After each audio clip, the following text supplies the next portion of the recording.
Lotus वास्तुशास्त्र में आपका स्वागत है। मैं हूं उत्पल चौधरी।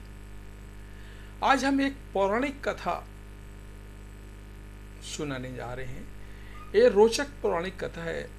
जब भगवान विष्णु अपने विवाह में श्री गणेश को लेके नहीं गए तब क्या हुआ।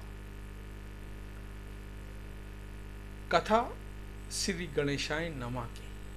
हम कोई भी काम शुरू करते हैं तो सबसे पहले हम गणेश जी को बुलाते हैं, गणेश जी की पूजा करते हैं, गणेश जी का स्वागत करते हैं। गणेश जी के बिना हम सब अधूरे हैं। तो गणेश जी की ये कहानी है, तो आइए शुरू करते हैं। मुझे उम्मीद है आपको हमारी ये कहानी पसंद आई। ये रोचक है, प्रेरणादायक है और बाकी आप काफ़ी ज़्यादा समझदार हैं। आप खुद समझे कि मैं क्या कहना चाहता हूँ। एक समय की बात है कि विष्णु भगवान का विवाह लक्ष्मी जी के साथ तय हो गया। विवाह की तैयारी होने लगी। सभी देवताओं को निमंत्रण भेजे गए, परंतु गणेश जी को निमंत्रण नहीं दिया गया। कारण जो भी रहा हो, पर गणेश जी को नहीं बुलाया गया। अब भगवान विष्णु की बारात जाने का समय आ गया। सभी देवता अपनी पत्नियों के साथ विवाह समारोह में आए। उन सब ने देखा कि गणेश जी कहीं दिखाई नहीं दे रहे हैं। तब वे आपस में चर्चा करने लगे कि क्या गणेश जी को नहीं न्योता दिया गया या स्वयं गणेश जी ही नहीं आए हैं। सभी को इस बात पर बड़ा आश्चर्य होने लगा। तभी सबने विचार किया कि विष्णु भगवान से ही इसका कारण पूछा जाए। विष्णु भगवान से पूछने पर उन्होंने कहा कि हमने गणेश जी के पिता भोलेनाथ महादेव को न्योता भेजा है। यदि गणेश जी अपने पिताजी के साथ आना चाहते हैं तो आ जाते। अलग से न्योता देने की कोई जरूरत भी नहीं थी। दूसरी बात यह है कि उनको सवा मन मूंग, सवा मन चावल, सवा मन घी और सवा मन लड्डू का भोजन दिन भर में चाहिए। यदि गणेश जी नहीं आएंगे तो कोई बात नहीं, दूसरे के घर जाकर इतना सारा खाना पीना अच्छा भी नहीं लगता।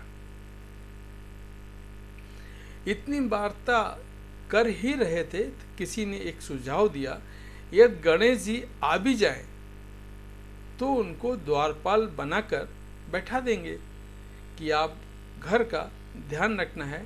आप तो चूहे पर बैठ के धीरे धीरे चलोगे तो बारात से बहुत पीछे रह जाओगे। यह सुझाव भी सबको पसंद आ गया। तो विष्णु भगवान ने भी अपनी सहमति दे दी।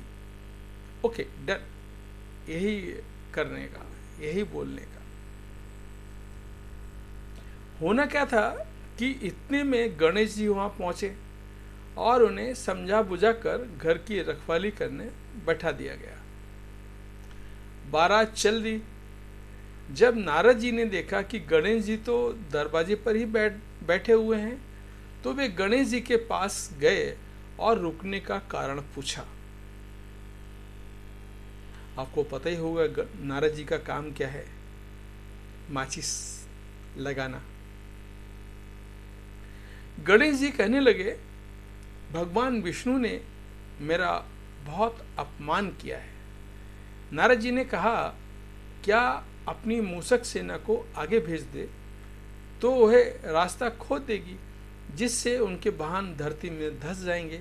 तब आपको सम्मान पूर्वक बुलाना पड़ेगा।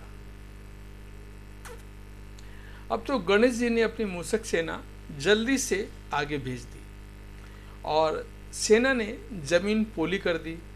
जब बारात वहां से निकली तो रथों के पहिए धरती में धंस गए। लाख कोशिश करें परंतु पहिए नहीं निकले। सभी ने अपने अपने उपाय बताए, उपाय किए भी गए, परंतु पहिए तो नहीं निकले ना, बल्कि जगह जगह पर से टूट गए। किसी के समझ में नहीं आ रहा था कि अब क्या किया जाए। तब नारद जी ने कहा, आप लोगों ने गणेश जी का अपमान करके अच्छा नहीं किया। यदि उन्हें मना कर लाया जाए तो आपका कार्य सिद्धि हो सकता है और ये संकट टल सकता है। भगवान शंकर ने अपने दूत नंदी को भेजा और वे गणेश जी को लेकर आए। गणेश जी का आदर सम्मान के साथ पूजन किया गया। तब कहीं रथ के पहिए निकले। अब रथ के पहिए निकल तो गए, परंतु वे टूट फूट गए तो उन्हें सुधारे कौन। पास के खेत में खाती काम कर रहे उसे बुलाया गया, मतलब एक मजदूर जो काम कर रहा था उसको बुलाया गया। मजदूर ने अपना कार्य करने के पहले श्री गणेशाय नमः कहकर गणेश जी की वंदना मन ही मन करने लगा। देखते ही देखते उस मजदूर ने सभी पहियों को ठीक कर दिया। तब मजदूर कहने लगा कि हे देवताओं, आपने सर्वप्रथम गणेश जी को नहीं मनाया होगा और ना ही उनकी पूजन की होगी, इसीलिए तो आपके साथ ये संकट आया है। हम तो मूर्ख अज्ञानी हैं, फिर भी पहले गणेश जी को पूजते हैं, उनका ध्यान करते हैं। अब आप लोग तो देवता कर रहे हैं, फिर भी आप गणेश जी को कैसे भूल गए। अब आप लोग भगवान श्री गणेश जी की जय बोलकर जाएं तो आपके सब काम बन जाएंगे और कोई संकट भी नहीं आएगा। ऐसा कहते ही बारात वहां से चल दी और विष्णु भगवान का लक्ष्मी जी के साथ विवाह संपन्न करा के सभी सकुशल घर लौट आए। हे गणेश जी महाराज, आपने विष्णु को जैसे काम बनाया ऐसा सभी का काम सिद्ध करें, ये मेरी आपसे प्रार्थना है। और आपने ये भी देखा होगा कि हर काम के पहले गणेश जी की पूजा करना ही हम सबके लिए हिंदू रीति रिवाज के हिसाब से शुभ है और हम हिंदू हैं तो गणेश जी की सर्वप्रथम पूजा करना चाहिए। चाहे हम एग्जाम देने चाहें, चाहे हम जॉब देने जाएं, चाहे हम कोई भी काम करें, हम नया घर खरीदें, हम नई दुकान खरीदें, हम कुछ नया करें, गणेश जी का नाम सबसे पहले लेना ही हम सब हिंदुओं के लिए शुभ है। तो गणेश जी महाराज सबका काम बना दो, किसी का काम बिगाड़ना मत, जो आपका नाम ले उसका काम बना दो। तो बोलो गजानन भगवान की जय। गणपति बप्पा मोरिया।